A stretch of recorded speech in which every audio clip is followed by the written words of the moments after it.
Guys, today in this video gonna to show you how to type this symbol in MS Word. So very simple. Firstly click on insert. After click on symbol. Click on more symbol. Type character code 00C4. Click on insert, click on close. So very simple and easy. Firstly click on insert. After click on symbol, click on more symbol.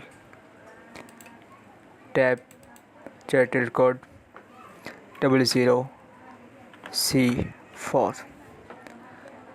Click on insert, click on close. So very simple and easy method. Thank you for watching my video. Please subscribe my channel.